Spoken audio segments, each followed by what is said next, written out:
Welcome back. One final point before we go. The truth about the crime rate of illegal immigrants, by the numbers only. Illegal immigrants account for 3.5% of the population here in America. Perhaps 12 million illegal immigrants live in our country. Yet illegal immigrants commit 13.6% of all crime, 12% of murders, 16% of human trafficking offenses. The disproportionality speaks for itself. Nonetheless, Democrats ignore it. According to the Department of Justice, almost 50% of federal crimes in 2014 were committed near the Mexican border.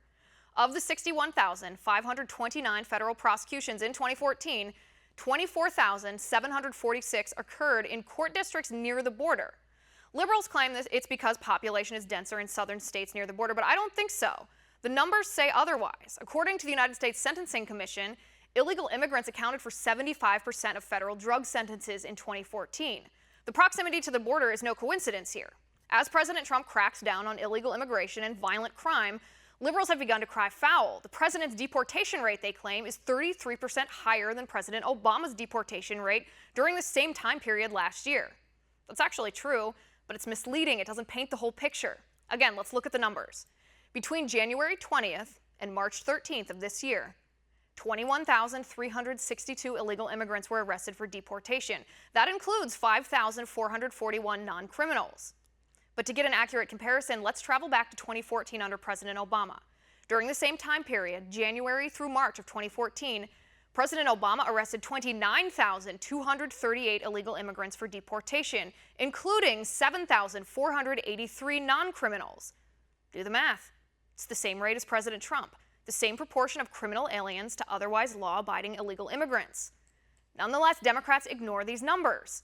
In fact, President Obama deported more than 2.5 million illegal immigrants in the course of his 8 years in office. More than any other president, more than all the presidents combined in the entirety of the 20th century.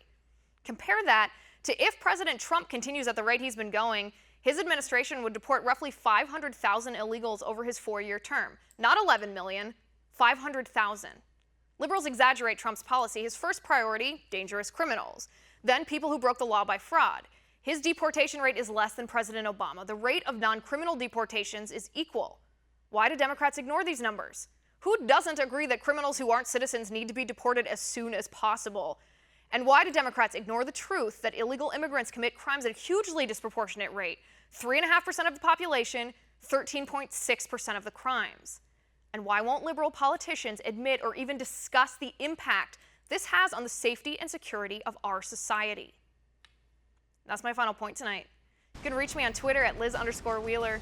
If you liked the show, please send me an email at oann.com/contact. In the meantime, catch us here tomorrow at 9 p.m. Eastern. And until then, have a good night.